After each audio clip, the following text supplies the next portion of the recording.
गोपी प्रेम की ध्वजा। फिर उद्धव गोपियों से प्रेम लेकर, गोपियों से भाव लेकर और गोपियों का स्नेह देखकर फिर वो भगवान श्री कृष्ण के पास गोपी प्रेम की ध्वजा लेकर गए और द्वारकाधीश में कहने लगे कि हे कृष्ण, मैं धन्य हो गया। और मेरे को पता ही नहीं चला कि 6 महीने कैसे गुजर गए। ऐसा लगा कि मेरे ये 6 महीने पल भर में ही गुजर गई।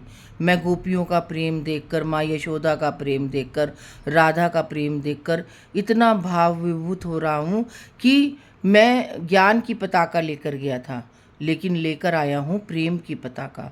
तो हे श्री कृष्ण, मैं नतमस्तक हूँ गोपियों के आगे, माँ यशोदा के आगे और राधा जी के आगे, और सबसे आगे तुम्हारे, तुम नतमस्तक हो, तुम सबसे ज़्यादा प्रिय हो। क्योंकि तुम प्रिय नहीं होते गोपियों के लिए या माँ यशोदा के लिए, राधा जी के लिए, तो वो इतना क्यों तुम्हारे वियोग में रहती, क्यों इतना आंसू बहाती, क्यों इतना पूरे मथुरा वृंदावन में पूरा आंसुओं की लहरें बह रही हैं, जैसे ऐसा लग रहा है कि यमुना जी का जल पूरे वृंदावन में फैल रहा हो। और सच में ही जब गोपियों ने प्रेम किया था भगवान श्री कृष्ण से द्वापर युग में, तो गोपियाँ भगवान श्री कृष्ण से इतना प्रेम करती थी कि उसके विरह में एक पल क्या एक क्षण भी नहीं रह पाती थी। तो गोपियों जैसा प्रेम तो आज तक कोई कर ही नहीं पाया है, क्योंकि गोपियों ने जो प्रेम किया है वो एक अतुलनीय प्रेम है, एक वास्तविकता से भरपूर प्रेम है, एक शोभनीय प्रेम है, एक समदूरदर्शिता है, समप्रेक्षा लेक्षण है। कहते हैं कि गोपियाँ कहती हैं, हे कृष्ण तुम मुझको छोड़कर क्यों चले गए, हे कृष्ण तुम हमें छोड़कर क्यों चले गए। तेरे विरह में हम इतनी बावरी होती जा रही हैं कि हमें ना दिन का पता चलता है, ना रात का पता चलता है। हमें बस यही पता चलता है कि श्री कृष्ण आ जाए और हमें फिर से वही स्नेह दे, फिर से हमारा माखन खाए, हमारी मटकियन को फोड़े। हे कृष्ण तू आ जा, अब हम तुझको रोकेंगे नहीं, टोकेंगे नहीं। चाहे तू कितना ही हमारे घर में आके माखन खा जा, चाहे तू कितना ही हमारी मटकियों को फोड़ जा, चाहे कितना ही तू हमारा चीरहरण कर दे, तो हम तुझे रोकेंगे नहीं। तो माँ यशोदा भी यही कहते हैं कि हे कृष्ण तू आ जा, अब मैं तेरे को भरपेट माखन खिलाऊंगी, तू कितनी ही शैतानी कर ले, कितनी अटखेलियाँ खेल ले, चाहे मैं कितना तेरे को बांध दूंगी, लेकिन तू बंधता नहीं है, क्योंकि परमात्मा को कोई बांध नहीं सकता। एक बार भगवान माँ यशोदा ने एक लीला करी थी कि भगवान कृष्ण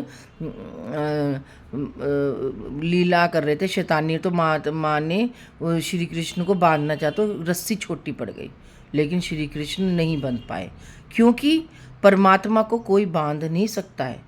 परमात्मा एक है, आत्माएं अनेक हैं। तो जो जन्म लेकर माँ के गर्भ से आती है वो आत्मा है और परमात्मा अजन्मा है। तभी भगवान श्री कृष्ण कभी बंधे ही नहीं। माँ ने कितनी बार बांधने की कोशिश करी, कितनी बार माँ डंडा लेकर कृष्ण के पीछे भागती थी, हे कृष्ण रुक जा शैतान रुक जा, अभी आती हूँ मैं तेरे को। लेकिन भगवान कृष्ण रुकते ही नहीं थे। जैसे हम भगवान के पीछे भागते रहते हैं पूरी ज़िंदगी, लेकिन हम भगवान को पकड़ थोड़ी ना पाते हैं। अगर हाँ भगवान की इच्छा होती है तो वो हमें पकड़ लेता है, और भगवान की इच्छा नहीं होती तो हम चाहे कितना भागते रहें, कितना जोर लगा ले, तो हम परमात्मा के पीछे भाग ही नहीं सकते और ना ही उसको पकड़ सकते हैं, क्योंकि परमात्मा तो अजन्मा है, परमात्मा सर्वत्र है, परमात्मा एक सत्यम परम धीमहि है, परमात्मा ही सत्य है, परमात्मा ही परम धीमहि है। तो परमात्मा में ही सब कुछ समाया हुआ है। श्री कृष्ण 16 कलाओं के हैं, तो उनसे हमें कितनी शिक्षा मिलती है। हमें भगवान श्री कृष्ण की लीलाओं से शिक्षा लेनी चाहिए कि भगवान ने जो जो लीलाएं खेली, और आज इस कलयुग में सब साक्षात हो रही हैं। आज इस कलयुग में उन लीलाओं के सारे ही हम अपने जीवन को यापन कर रहे हैं, प्रेम से अभिभूत हो रहे हैं और गोपियों जैसा प्रेम को पाने की कोशिश कर रहे हैं। मीरा जैसी भक्ति को, गोपियों का प्रेम था, मीरा की भक्ति थी, राधा का आध्यात्मिक प्रेम था और माँ यशोदा का वात्सल्य प्रेम था। ये सब मिलाकर एक श्री कृष्ण के प्रति एक ऐसा भाव प्रकट होता है कि भक्ति भक्त भगवान प्लस आत्मा परमात्मा और प्लस सम प्रेक्षालेक्षण और सम दूरदर्शिता और आत्म मंथन आत्मचिंतन आत्म दूरदर्शिता, ये सबको मिलाकर हम भगवान श्री कृष्ण से प्रेम कर सकते हैं, अन्यथा नहीं। और इस तह तक जाने के लिए हमें घोर तपस्या करनी पड़ती है। इन शब्दों को अपने हृदय में लाने के लिए हमको घोर तपस्या की ज़रूरत है, भागवत जी का गहन अध्ययन की ज़रूरत है। बगैर भागवत की कृपा के बगैर हम इन सब चीज़ों को जान ही नहीं पाएंगे, और बगैर राधा जी के बगैर, बगैर कृष्ण की भक्ति के बगैर, राधा और कृष्ण की भक्ति अगर हमें नहीं मिलेगी तो हम भागवत के विषय को जान ही नहीं पाएंगे, उसकी गहराई तक जान ही नहीं पाएंगे। तो हमें अगर हमें कोई सीधी राह पे ले जा रहा है, अगर हमें कोई सही शिक्षा दे रहा है और माया से परे होकर सही शिक्षा दे रहा है, तो हमें उसके भावों को समझना चाहिए कि वो क्या कह रहा है, क्या समझा रहा है। आज बड़े बड़े भागवत वक्ता 25-25, 30-30 लाख रुपए ले रहे हैं, लेकिन कई बातें मैं उनकी सुनती हूँ तो वो बिल्कुल भागवत से परे होती है। बस नाम होना चाहिए, नाम हो गया तो वो चाहे कुछ भी कहें। तो जब तक हमारे अंदर, हम गृहस्थ जीवन के अंदर हमें खुद नहीं पता होगा कि गोपियों का प्रेम क्या है, माँ यशोदा की भक्ति क्या है, राधा कृष्ण का प्रेम क्या है, उद्धव कौन है, तो जब तक हम भागवत को समझ ही नहीं पाएंगे। आज इस गृहस्थ जीवन में रहकर मैंने इन भावों को जाना और पहचाना, थोड़ा बहुत, रज के दाने से भी बहुत थोड़ा, तभी मैं आपके समक्ष इन भावों को प्रस्तुत कर पा रही हूँ। अब आज मैं अगर भागवत जी सुनती हूँ किसी भी, और अगर वो कुछ भी किसी भी विषय पे सही नहीं बोलते या खाली बोल दिया और उसका कोई मतलब नहीं होता, तो मैं कहती हूँ, मैं सोचती हूँ कि भगवान ने इनको व्यास गद्दी पे तो बिठा दिया, लेकिन इनको सही शिक्षा नहीं दी, तो वो सब एक व्यापार होता चला जा रहा है। हिंदू धर्म हमारा तभी क्षीण होता जा रहा है क्योंकि हमारे हिंदू धर्म में बहुत ज़्यादा विषमताएं आ रही हैं। आज मैं खुले मन से इसलिए कह रही हूँ, हिम्मत करके इसलिए कह रही हूँ कि आज भगवान ने मेरे को इस जगह पे पहुँचा दिया कि मैं एक सही राह दे सकूँ आम लोगों को, गृहस्थ जीवन में रहने वालों को।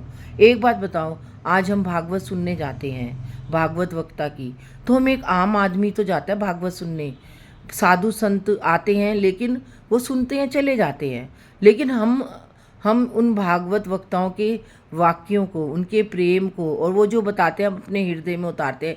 कई लोग तो आते हैं, सोते हैं, चले जाते हैं, कई लोग आते हैं, पंडाल की साज सज्जा को देखते हैं, चले जाते हैं। 100 में से सिर्फ 2% ऐसे लोग होते हैं आज के ज़माने में जो कि भाव विहीन होकर भागवत को सुने या भजनों में खो जाए, क्योंकि किसी को इसकी महत्ता का ही नहीं पता।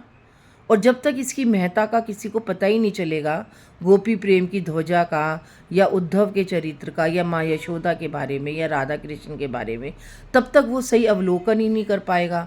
हाँ, वो लोग, सामने वाला वक्ता हमें क्या बता रहा है, तो तभी आजकल भागवत करने वाले सिर्फ भजन गाते हैं। मैं कईयों को सुनती हूँ, सिर्फ वो 1-1, 1.5 घंटे का एक भजन ले लेते हैं, उसको ही गाते चले जाते हैं, जबकि भागवत जी में इतने अच्छे अच्छे अध्याय हैं। अगर वो समझाएं, कभी किसी भागवत में कभी कोई अध्याय, देखो एक भागवत कथा में हम हर अध्याय को नहीं समझा सकते, लेकिन भागवत वक्ता जो होता है वो अलग अलग जगहों पे भागवत करते हैं, तो वो अलग अलग जगहों पे जाकर अलग अलग विषयों पे बोले। जैसे वेद स्तुति नाम का एक अध्याय है, और वो इतना डिफ़िकल्ट अध्याय है कि उसको हर कोई नहीं समझ सकता। एक दिन मैं आपको उस अध्याय के विषय में बताऊंगी।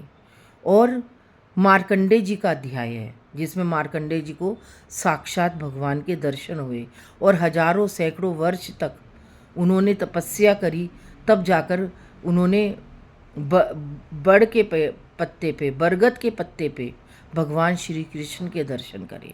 और जब उन्होंने भगवान श्री कृष्ण के दर्शन करने के लिए उनके पास आए तो भगवान श्री कृष्ण ने उनको अपने मुख के द्वारा अपने अंदर ले लिया, और उसी मुख के अंदर उन्होंने हजारों सैकड़ों वर्ष तक सब कुछ देखा, भगवान की लीलाओं को देखा, पृथ्वी को देखा, आकाश को देखा, नदियों को देखा, समुद्र को देखा, भगवान की हर उस वस्तु को देखा जिसको भगवान ने रचा है। टकराए वो, इतना आंधी भी देखा, तूफान भी देखा, सब कुछ देखा। और जब उनको होश आया तो वो वहीं गंगा के किनारे ही बैठे हुए थे। तो भगवान की लीला को समझने के लिए हमें परमात्मा को समझना बहुत ज़रूरी है। मार्कंडे जी को समझो, मार्कंडे जी भगवान की उस लीला को समझो, उस अध्याय को समझो, तो एकदम तुमको साक्षात भगवान के दर्शन होंगे। मुझे तो हुए। मैं जब भी मार्कंडे जी का वो अध्याय सुनती हूँ, 3-4 अध्याय हैं, पढ़ती हूँ, तो मेरे अंदर एक भक्ति जागृत होती है, एक भाव जागृत होते हैं, और साक्षात भगवान के भी दर्शन होते हैं। अगर हम मार्कंडे जी का वो अध्याय पढ़ेंगे, वेदों की स्तुति नाम का अध्याय पढ़ेंगे, तो हमें एक, और भगवान का 10वां स्कंद तो है ही भगवान की लीलाओं वाला, उसका अच्छे से अध्ययन करेंगे, चिंतन करेंगे, स्वाध्याय करेंगे, तभी तो हम भगवान के विषय को जान पाएंगे और पहचान पाएंगे। आज के लिए इतना ही। राधे राधे।